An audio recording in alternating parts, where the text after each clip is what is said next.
नमस्कार दोस्तों, stock India YouTube channel आपका हार्दिक स्वागत करता है। फर्स्ट टाइम चैनल को विजिट करें तो सब्सक्राइब जरूर कर लें। सब्सक्राइब कर यहाँ से बेल आइकन को हिट कर ऑल को जरूर सेलेक्ट करके रख लें ताकि नई वीडियो का नोटिफिकेशन आपको मिलता रहे। और मित्रों, आ गए हम सबसे पहले नॉर्मल स्क्रीन पर और इस वीडियो में अपन बात करने वाले हैं 7 से 8 स्टॉक्स पर Q1 रिजल्ट्स की, साथ ही 2 से 3 जो स्टॉक्स हैं उस पर बड़ी जो न्यूज है उसको कवर करेंगे। साथ ही अपन चर्चा करेंगे इसमें रिलायंस की। तो शुरुआत कर लेते हैं। तो सबसे पहले शुरुआत कर लेते हैं वीडियो की इंडेक्स से। और इंडेक्स ने आज सर्वकालीन ऊंचाई को प्राप्त कर लिया। आज इंडेक्स है वो 19,991 का एक सर्वकालीन हाई लगाया है और लगभग 20,000 का जो टारगेट है वो कोई ज़्यादा दूर नहीं रह गया है। अलबत्ता अपन मान सकते हैं कि इसमें आज इंडेक्स ने 20,000 का लेवल है वो प्राप्त कर लिया। बहुत शानदार रिकवरी और एक छत्तर जिसको बोलते हैं। और शुरुआती है वो गिरावट के बाद में इंडेक्स में एक ज़बरदस्त सरप्ली है वो तेज़ी देखी गई है और इंडेक्स ने आज बिल्कुल क्लोज 20,000 के निकट का लेवल है वो यहाँ दिखाया है। और बात करें तो अब रिलायंस की, और रिलायंस का जो स्टॉक्स है आज करीबन 1.5% से ज़्यादा की तेज़ी है वो देखने को मिल रही है। और स्टॉक्स है आज डीमर्जर के बाद में स्टॉक्स है 2623 पर क्लोजिंग देखने को मिली है। और स्टॉक्स की डीमर्जर के बाद में और इसकी जियो फाइनेंशियल जो सर्विसेज थी उसके वेटेज को निकालने के बाद स्टॉक्स है वो 2580 पर आज है वो लिस्ट 2580 पर ओपनिंग होते हुए देखने को मिली है। और आज जो स्पेशल सीजन है वो इसके लिए रखा गया था NSE और BSE के द्वारा। और इसकी जो जियो फाइनेंशियल जो सर्विसेज है उसके स्टॉक्स प्राइस की डिस्कवरी के लिए और जो स्पेशल सेशन रखा गया था 9 से और 10 बजे के बीच में, उसमें रिलायंस की जो ओपनिंग है वो 2580 पर हुई। और जियो फाइनेंशियल की आज जो स्टॉक की जो प्राइस थी उसको डिस्कवर कर लिया गया है। और की न्यूज की बात करें तो Jio financial services discovers price at the 261.85 पर शेयर। और जियो फाइनेंशियल का जो शेयर है वो 261 पर ओपनिंग हुआ, 261 रुपये पर शेयर की उसकी डिस्कवर किया गया है उसको। और साथ ही इसमें आज डीमर्जर है वो एक्स डेट होते हुए देखने को मिला है। यानी जो रिलायंस की डीमर्जर के बाद में जो इसकी नई जो फाइनेंशियल सर्विसेज थी जियो फाइनेंशियल सर्विसेज, उसके स्टॉक्स प्राइस को आज डिस्कवर किया गया। और Jio financial services Reliance share to turn ex date for demerger. और आज डीमर्जर इसका जो रिलायंस का है वो हो चुका है। और डीमर्जर के बाद में इसमें एक के बदले एक शेयर है वो इसके शेयर होल्डर्स को मिलने वाले हैं। और जिन शेयर होल्डर्स ने और रिलायंस का जो शेयर था वो 19 तारीख से पहले खरीद लिया था, उनको एक के बदले जियो फाइनेंशियल का एक शेयर है वो मिलने जा रहा है। और जियो फाइनेंशियल की अभी लिस्टिंग की आधिकारिक डेट नहीं आई है। और जब भी इसकी लिस्टिंग तो आएगी तो इसकी जो प्राइस है वो 261 से ऊपर ही खुलेगी, क्योंकि इसकी जो डिस्कवरी जो रेट आई है वो 261 की आई है। तो इससे 261 से ऊपर ही ओपनिंग देखने को मिलेगी। और मित्रों, बात करें ITC की, और ITC पर भी आज बहुत ही शानदार एक्शन देखने को मिला। 2.5% से ज़्यादा की तेज़ी यहाँ देखने को मिली है। और ITC भी अपने ऑल टाइम हाई पर है वो जाते हुए देखने को मिल रहा है। और इसमें भी अच्छी है वो रिकवरी, अच्छी तेज़ी यहाँ देखने को मिली है। और 493 का एक ऑल टाइम हाई लगाया आज। और एक बड़ा अचीवमेंट आज ITC ने प्राप्त किया है। और ऐसा ये जो आज अचीवमेंट ITC ने जो प्राप्त किया है, ये सिर्फ भारत में 7 कंपनियां ही वो इस लिस्ट में है वो देखने को मिलती हैं। यानी देश में केवल मात्र 7 कंपनियां ऐसी हैं जिसने 6,000 करोड़ का जो मार्केट कैप है वो प्राप्त करने वाली, देश में केवल 7 कंपनियां ऐसी हैं जिनका मार्केट कैप है वो 6 लाख करोड़ से ज़्यादा का है या 6 लाख करोड़ है। तो 6 लाख करोड़ का जो मार्केट कैप है वो आज ITC ने वो प्राप्त कर लिया। और एक बहुत ही मेगा क्लब में, जो मेगा कंपनियों की, बड़ी कंपनियों का जो क्लब है उसमें आज ITC है वो शामिल हो गया। और मित्रों, बात करेंगे अब इंडिया मार्ट की। और इंडिया मार्ट की बात करें तो आज यहाँ भी 1.5% के आसपास तेजी यहाँ देखने को मिली है। स्टॉक 2911 पर ट्रेंड करा है।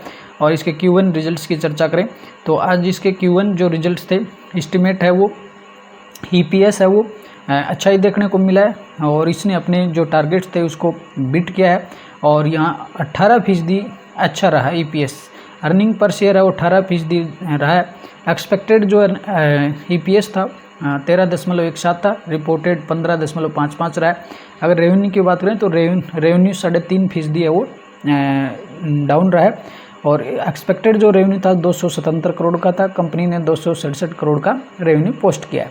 तो यहाँ रेवेन्यू के लिहाज से देखें तो रिजल्ट डाउन है, EPS के लिए लिहाज से देखें तो रिजल्ट है वो अच्छा ही देखने को मिल रहा है। और यदि रिजल्ट्स की बात करें तो आज इंडिया मार्ट का जो नेट प्रॉफिट है उसमें 78% ईयर टू ईयर जंप देखने को मिला। 831 करोड़ का प्रॉफिट है कंपनी ने यहाँ दिखाया। तो रिजल्ट्स पर अपन चलते हैं और रिजल्ट्स पर चले उससे पहले आज साथ ही रिजल्ट के साथ ही कंपनी ने बाईबैक का अनाउंसमेंट किया। आज बोर्ड ऑफ डायरेक्टर्स की बैठक में शेयर होल्डर्स के लिए बाईबैक प्लान रखा गया है और बाईबैक का जो प्लान है वो इसमें 500 करोड़ रुपए का बाईबैक ये होने वाला है और बाईबैक है वो टेंडर रूट से होने वाला है। रिजल्ट्स देख लेते हैं कंपनी के। तो रिजल्ट्स की बात करें तो ईयर टू ईयर अगर रिजल्ट्स अपन देखेंगे तो बहुत ही शानदार रिजल्ट यहाँ देखने को मिल रहे हैं। कंपनी की जो सेल्स है 25% बढ़ी है, एबिडिटा 27% ग्रो हुआ है, नेट प्रॉफिट 95% ग्रो हुआ है। अगर इस क्वार्टर में बात करें तो इस क्वार्टर में 95 करोड़ का नेट प्रॉफिट रहा है। पिछले क्वार्टर में 67 करोड़ था और पिछले वर्ष 48 करोड़ था। तो ईयर टू ईयर बढ़कर 48 करोड़ से 95 करोड़ का हुआ है और इसमें 95% का इंक्रीज या जंप देखने को मिल रहा है। क्वार्टर ऑन क्वार्टर भी शानदार नेट प्रॉफिट रहा है, 67 करोड़ से बढ़कर के 95 करोड़ हुआ। और रेवेन्यू के लिहाज से देखेंगे तो रेवेन्यू भी पिछले क्वार्टर में 256 करोड़ था और इस क्वार्टर में 268 करोड़ रहा है। पिछले वर्ष 213 था, तो 213 से बढ़कर के 268 और ईयर टू ईयर 25% जंप हुआ है। क्वार्टर ऑन क्वार्टर 256 से बढ़कर के 268 हुआ है। और EPS के लिहाज से देखेंगे तो EPS भी 95% जंप हुआ है। तो ऑल ओवर इंडिया मार्ट के रिजल्ट है वो अच्छे देखने को मिल रहे हैं। रिजल्ट मार्केट क्लोजिंग के बाद में है तो इसका जो रिजल्ट्स का इफेक्ट है वो कल देखने को मिलेगा। और यदि बात करें इस साल में और इंडिया मार्ट ने 35% का अच्छा एक रिटर्न दिया है इस वर्ष की बात करें तो। और अब मित्रों बात करेंगे यूनाइटेड स्पिरिट की, UV ग्रुप से। और यूनाइटेड स्पिरिट की बात करें तो आज हल्के तेजी के साथ 976 पर स्टॉक देखने को मिल रहा है। इसके भी Q1 रिजल्ट्स है वो आ चुके हैं। Q1 रिजल्ट्स की बात करें तो EPS मिस हुआ है, 15% मिस हुआ है और एक्सपेक्टेड जो था 8.10 का था, रिपोर्टेड 6.89 रहा है और इसमें जो सरप्राइज रहा है वो 15% डाउन रहा है। रेवेन्यू की बात करें तो 2.9 ट्रिलियन करोड़ था, रिपोर्टेड 2.17 ट्रिलियन करोड़ रहा है और रेवेन्यू सरप्राइज रहा है पॉजिटिवली 4% के आसपास। तो रेवेन्यू के लिहाज से रिजल्ट अच्छे हैं, EPS के लिहाज से 15% डाउन है। रिजल्ट से देखें तो नेट जो प्रॉफिट है 82% जंप हुआ है। ईयर टू ईयर 476 करोड़ का नेट प्रॉफिट रहा है। और रिजल्ट्स पर चल लेते हैं। रिजल्ट्स पर चलें उससे मार्केट कैप की बात करें तो कंपनी 70,000 से ज़्यादा की मार्केट कैप है कंपनी का। और रिजल्ट्स की चर्चा करें तो कंपनी का सेल्स है वो 10% बढ़ करके और 2,668 करोड़ का रहा है। पिछले क्वार्टर में 2,500 करोड़ का था और पिछले वर्ष 2,419 करोड़ था। तो ईयर टू ईयर अगर इसको कंपेयर करेंगे तो 2,400 से बढ़कर के 2,668 रहा है, यानी इसमें रेवेन्यू में 10% का इंक्रीज हुआ। एबिडिटा 92% बढ़ा है। इस क्वार्टर में 713 करोड़ का एबिडिटा रहा है, पिछले क्वार्टर में 235 करोड़ का था। नेट प्रॉफिट भी कंपनी का शानदार है। नेट प्रॉफिट देखेंगे तो ईयर टू ईयर 68% बढ़ा है और पिछले वर्ष की तुलना में 261 करोड़ से बढ़कर के और 261 करोड़ से बढ़कर के 477 करोड़ का नेट प्रॉफिट रहा है। और क्वार्टरली तो बहुत ही शानदार, क्वार्टरली करीबन इसमें 4.5 से 5 गुना का वृद्धि हुई है। पिछले क्वार्टर में मात्र 103 करोड़ का नेट प्रॉफिट था और इस क्वार्टर में 103 से बढ़कर के 477 करोड़ का नेट प्रॉफिट रहा है। बहुत ही शानदार जंप है, करीबन इसमें 5 गुना की जंप है वो देखने को मिल रही है। और EPS से भी आप देखेंगे तो इसका रिफ्लेक्शन आपको EPS में लगेगा। पिछले क्वार्टर में ईपीएस 1.41 का था, इस क्वार्टर में बढ़ करके 6.55 का हो गया, यानी ईपीएस करीबन 5 गुना बढ़ गया है। तो बहुत ही शानदार रिजल्ट है। यूनाइटेड स्पिरिट्स के रिजल्ट्स है वो मार्केट क्लोज के बाद आए हैं, तो कल रिजल्ट का जो इफेक्ट है वो मार्केट में आपको कल देखने को मिलेगा। और मित्रों बात करेंगे तालना प्लेटफॉर्म की, और इसकी बात करें तो आज स्टॉक्स है वो हल्की तेज़ी के साथ 1119 पर देखने को मिल रहा है। और इसके भी Q1 रिजल्ट्स की बात करें तो Q1 जो रिजल्ट है वो सरप्राइज हुए, और रेवेन्यू है कंपनी का करीबन 7.5% है वो एक्सपेक्टेड था, उससे 7.5% अच्छा रहा है। एक्सपेक्टेड जो रेवेन्यू था 846 करोड़ का था, और कंपनी ने 911 करोड़ का रेवेन्यू पोस्ट किया है। बहुत ही शानदार रेवेन्यू है कंपनी का, और 8% इसमें पॉजिटिव इंक्रीज हुआ है। रिजल्ट्स पर चलें तो कंपनी का जो रेवेन्यू है 14% ईयर टू ईयर बढ़ा है, और करीबन 9,111 मिलियन का नेट प्रॉफिट है वो कंपनी को देखने को मिल रहा है।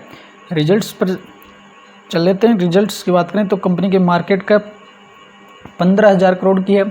कंपनी का रेवेन्यू देख लेते हैं, तो इस क्वार्टर में रेवेन्यू 14% ईयर टू ईयर बढ़ा है, 911 करोड़ का रेवेन्यू इस क्वार्टर में रहा है, और पिछले क्वार्टर में 833 करोड़ था, पिछले वर्ष 800 करोड़ था। तो 800 से बढ़ करके तो 911 हो गया, और 833 से बढ़ करके 911, यानी क्वार्टर ऑन क्वार्टर भी जंप है, और ईयर टू ईयर भी यहाँ जंप देखने को मिल रही है। एविडिटा की अगर बात करें तो एविडिटा 39% बढ़ा है, 182 करोड़ का रहा है इस क्वार्टर में, पिछले क्वार्टर में 166 करोड़ था। नेट प्रॉफिट की बात करेंगे तो कंपनी का नेट प्रॉफिट भी अच्छा रहा है, 35% ईयर टू ईयर बढ़ा है, पिछले क्वार्टर में 120 करोड़ का था, इस क्वार्टर में 135 करोड़ का है, और पिछले वर्ष 100 करोड़ का था। तो नेट प्रॉफिट है ईयर टू ईयर भी बढ़ा है और क्वार्टरली भी बढ़ा है। ऑल ओवर रिजल्ट्स है ईयर टू ईयर भी अच्छे ही है, और क्वार्टरली भी रिजल्ट है वो अच्छे देखने को मिल रहे हैं। अगर आईटी सेक्टर को देखें तो बड़ी जो कंपनियां हैं उनके तुलना में जो मिड कैप या स्मॉल कैप कंपनी के हैं उनके रिजल्ट है वो अच्छे देखने को मिल रहे हैं। और मित्रों बात करेंगे परसिस्टेंट के, और परसिस्टेंट के भी देखें तो आज स्टॉक्स है करीबन 1.5% है वो डाउन देखने को मिला है। और रिजल्ट्स पर चलेंगे इसके, तो रिजल्ट्स की बात करें तो यहाँ नेट जो प्रॉफिट है कंपनी का 8% ईयर टू ईयर बढ़ा है, 229 करोड़ का नेट प्रॉफिट कंपनी को रहा है। और रेवेन्यू की बात करें तो कंपनी का जो रेवेन्यू है 17% है वो ईयर टू ईयर बढ़ा है, और क्वार्टर ऑन क्वार्टर 3% बढ़ा है। रिजल्ट्स पर चल लेते हैं। रिजल्ट्स पर चलें उससे पहले कंपनी के मार्केट कैप की बात करें तो 38,000 करोड़ का है, और कंपनी का रेवेन्यू देखेंगे सबसे पहले 24% ईयर टू ईयर बढ़ा है, पिछले क्वार्टर में 2254 करोड़ का था, और इस क्वार्टर में 2321 करोड़ का रहा है। तो रेवेन्यू है वो क्वार्टरली भी बढ़ा है और ईयर टू ईयर बढ़ा है। पिछले वर्ष 1878 करोड़ था, 1878 से बढ़ करके 2321 करोड़ रहा है, यानी रेवेन्यू ईयर टू ईयर भी बढ़ा है और क्वार्टर ऑन क्वार्टर भी बढ़ा है। अगर नेट प्रॉफिट को देखेंगे तो नेट प्रॉफिट है वो 8% रहा है, यानी रेवेन्यू 24% बढ़ा है, लेकिन नेट प्रॉफिट है वो कम हुआ है, 8% ही इंक्रीज हुआ है, 212 करोड़ से बढ़ करके और कितना रहा है 229 रहा है, 212 से बढ़ करके 229। और क्वार्टर ऑन क्वार्टर है वो हल्का सा डाउन हुआ है, पिछले क्वार्टर में 252 करोड़ का था और इस क्वार्टर में 229 करोड़ रहा है।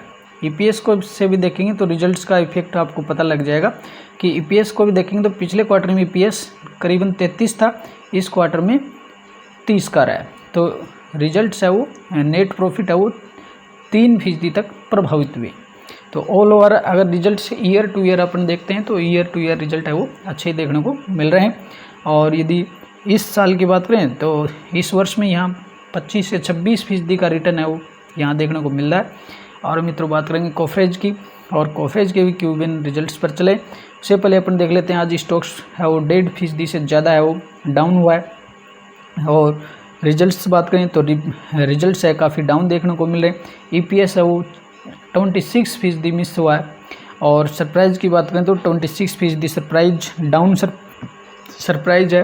रेवेन्यू भी 1.5% है वो डाउन साइड में सरप्राइज है। एक्सपेक्टेड जो रेवेन्यू था 2.25 ट्रिलियन था करोड़ का था, और रिपोर्टेड है वो 2.22 ट्रिलियन करोड़ रहा है। तो इसमें ईपीएस भी मिस हुआ है और रेवेन्यू भी मिस हुआ है। और कंपनी के अगर नेट रेवेन्यू की बात करें तो रेवेन्यू 2.4% बढ़ा है और नेट प्रॉफिट है वो 44% बढ़ करके 165 करोड़ का नेट प्रॉफिट है वो यहाँ देखने को मिल रहा है। और रिजल्ट्स पर आ गए अपन। रिजल्ट्स पर देखें तो कंपनी का जो रेवेन्यू है 21% ईयर टू ईयर बढ़ा है और 22,221 करोड़ का रेवेन्यू इस क्वार्टर में रहा। पिछले क्वार्टर में 2,170 था, पिछले वर्ष 1,829 था। तो रेवेन्यू तो है ईयर टू ईयर भी बढ़ा है और क्वार्टर ऑन क्वार्टर भी बढ़ा है। नेट प्रॉफिट की अगर देखेंगे कंपनी का तो नेट जो प्रॉफिट है 10% बढ़ा है और पिछला जो क्वार्टर था उसमें नेट प्रॉफिट 117 करोड़ था, 117 से बढ़ करके 176 हो गया। ईयर टू ईयर बात करें तो पिछले वर्ष 172 करोड़ का नेट प्रॉफिट था, 172 से बढ़ करके 176 हो गया। तो net profit year two year भी बढ़ा है, क्वार्टरली भी बढ़ा है और ईयर टू ईयर है वो मात्र 10% का ही जंप हुआ है और 172 से 176 हुआ है और क्वार्टर ऑन क्वार्टर थोड़ा ज़्यादा बढ़ा है, 117 से 176 बढ़ा है।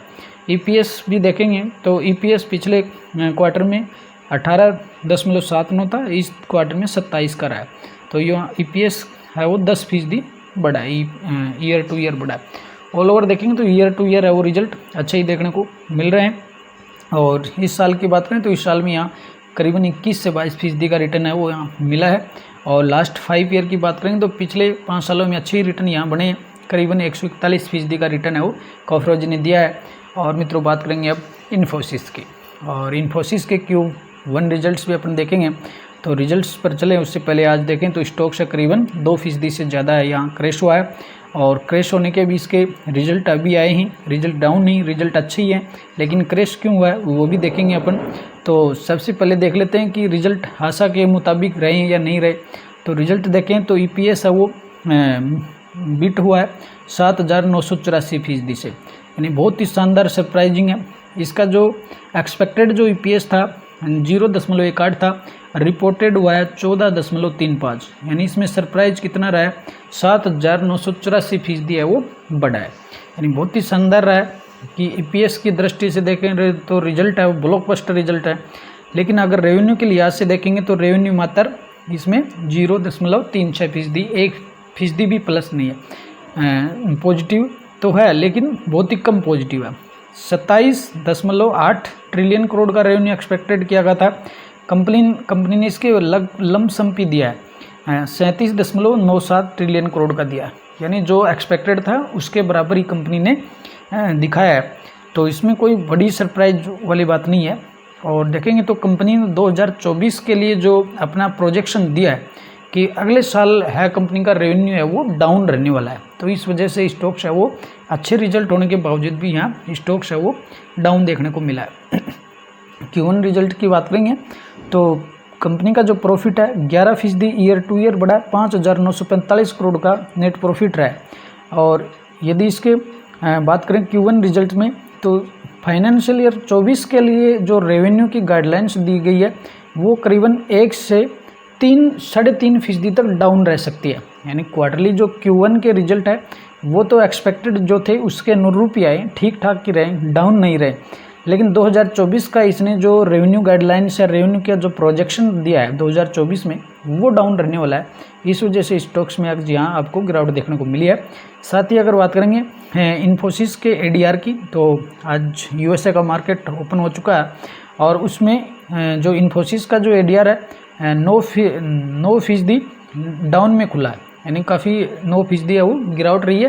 तो हो सकती है कि कल आपको इंडियन मार्केट्स में इन्फोसिस का जो शेयर है उसमें भी एक बड़ी गिरावट है वो देखने को मिल सकती है, क्योंकि 2024 की जो रेवेन्यू गाइडलाइंस है वो काफ़ी वीक गाइडलाइंस है, 3.5% तक वो रेवेन्यू डाउन हो सकता है। तो कल है वो स्टॉक्स पर वो वॉच बनाए रखें। और साथ ही अपनी इसकी भी गाइडलाइन की बात करें तो कंपनी ने आज रिजल्ट के साथ वर्ष 2024 के अपने रेवेन्यू अनुमानों में भी 1 से 3.5% की कटौती की है। पहले इसने इस वित्त वर्ष में अपने रेवेन्यू में 4 से 7% के बीच रहने का अनुमान जताया था। हालांकि ऑपरेटिंग जो मार्जिन है के अनुमान को 20 से 22% पर बरकरार रखा गया, यानी ऑपरेटिंग जो मार्जिन है कंपनी का वो तो 20 से 22% ही बढ़ेगा, लेकिन जो रेवेन्यू है वो डाउन रह सकता है। रेवेन्यू 1 से 3.5% तक डाउन रह सकता है 2024 में। साथ ही इन्फोसिस ने बताया कि जून तिमाही में उसने बड़ी डील की कुल कॉन्ट्रैक्ट्स जो वैल्यू है 2.3 अरब डॉलर रही है, जो इसके पिछले वित्त वर्ष की इसी तिमाही में 2.1 अरब डॉलर थी। यानी पिछले वित्त वर्ष की तुलना में और जो बड़ी जो डील्स हैं, कॉन्ट्रैक्ट हैं, वो तो बड़े हैं। कंपनी ने साथ ही ये भी बताया, उसने हाल ही में 2 प्रमुख डील मिलने का 2 बड़ी डील मिलने का ऐलान भी किया था। इसमें BP के साथ 1.5 अरब डॉलर की एक बड़ी डील, दूसरा डच बैंक के साथ और 45.4 करोड़ डॉलर का एक समझौता शामिल भी है। यानी इस तिमाही में कंपनी में 2 बड़ी डील्स है वो मिली हैं कंपनी को। साथ ही अपन चर्चा करेंगे कि इसी सप्ताह उसने ये ऐलान किया था इन्फोसिस के द्वारा आर्टिफिशियल इंटेलिजेंस और ऑटोमेशन आधारित विकास, आधुनिकीकरण, रखरखाव सेवाएं देने के लिए एक मौजूदा ग्राहक के साथ इसने एक कॉन्ट्रैक्ट भी किया है, जहां इसमें 5 सालों में जो खर्चा है वो $2 बिलियन का यहाँ होने वाला है। तो मित्रों, ये थे इसके 2024 के रिजल्ट के साथ गाइडलाइन, जिसकी वजह से आज स्टॉक्स है वो 2% डाउन में ही देखने को मिला है। और रिजल्ट्स है वो मार्केट क्लोज होने के बाद में आए, तो रिजल्ट का जो इफेक्ट है वो कल देखने को मिलेगा। साथ ही अपने ADR को देख चुके हैं कि इसका जो इन्फोसिस का जो ADR है अमेरिकी मार्केट में वो 9.5% तक क्रैश हुआ है। तो कल इन्फोसिस का शेयर है वो क्रैश होने की पूरी संभावना लगती है। और मित्रों, बात करेंगे रिजल्ट्स की, तो कंपनी के रिजल्ट्स और देख लेते हैं। कंपनी का जो रेवेन्यू है 10% बढ़ा है ईयर टू ईयर। पिछले क्वार्टर में 37,400 करोड़ था, इस क्वार्टर में 37,933 करोड़ का रहा है। EBITDA देखें तो 15% बढ़ा है। कंपनी का नेट प्रॉफिट 11% बढ़ा है। पिछले क्वार्टर में 6,134 करोड़ का था, 6,134 करोड़ से डाउन रह करके 5,945 करोड़ का नेट प्रॉफिट रहा है। यानी पिछले क्वार्टर से डाउन रहा है, हालांकि ईयर टू ईयर बढ़ा है। पिछले वर्ष 5,362 था इसी तिमाही में, और अब 5,362 से बढ़ करके 5,945 रहा है। तो नेट प्रॉफिट तो इसमें बढ़ा है। EPS है वो भी करीबन 12% बढ़ा है। तो क्वार्टरली रिजल्ट्स है डाउन है, ईयर टू ईयर है वो ग्रोथ देखने को मिली है। तो कल इन्फोसिस के शेयर पर वो निगाह रखें। और यदि लास्ट 1 ईयर की बात करें तो लास्ट 1 ईयर में स्टॉक्स है वो भी 6% डाउन ही देखने को मिल रहा है। पिछले 1 महीने में इसमें कुछ रिकवरी हुई है, 11% कवर हुआ है पिछले 1 महीने में। और मित्रों, बात करेंगे अब कृष्णा डायग्नोस्टिक्स से, और कृष्णा डायग्नोस्टिक्स का जो शेयर आज और करीबन यहाँ क्रैश होते हुए देखने को मिला है, 14% क्रैश हो गया। और इसमें आज एक बड़ी वजह ये रही कि राजस्थान नेशनल हेल्थ जो मिशन है उसने इसके साथ जो कृष्णा डायग्नोस्टिक्स है इसके साथ जो एग्रीमेंट था उसको कैंसिल कर दिया है। Krishna diagnostics share drop 10% after cancellation of the Rajasthan national health mission project. और राजस्थान सरकार के द्वारा और जो नेशनल हेल्थ जो मिशन प्रोग्राम है उसके तहत इसका जो एग्रीमेंट था वो आज राजस्थान गवर्नमेंट ने इसको कैंसिल कर दिया, जिसकी वजह से आज स्टॉक्स है वो इसमें बड़ा क्रैश देखने को मिला है। लेकिन इसके साथ ही इसके मैनेजमेंट ने और अनाउंसमेंट भी किया कि इस जो एग्रीमेंट के कैंसिलेशन से कंपनी के रेवेन्यू पर कोई बड़ा प्रभाव नहीं पड़ने वाला है। लेकिन फिर भी गिरावट इसमें शेयर में रुकी नहीं और एक बड़ी गिरावट है यहाँ या बड़ी क्रैश देखने को मिला है। और शुरुआती दौर में स्टॉक्स में करीबन 15 से 16% की गिरावट थी और क्लोजिंग है वो 13 से 13.5% की देखने को मिली है। तो मित्रों, आशा करते हैं वीडियो आपको पसंद आया होगा, हेल्पफुल लगा होगा। पहली बार चैनल को विजिट कर रहे हैं तो सब्सक्राइब जरूर कर लें। अगले वीडियो में फिर मिलते हैं। नमस्कार।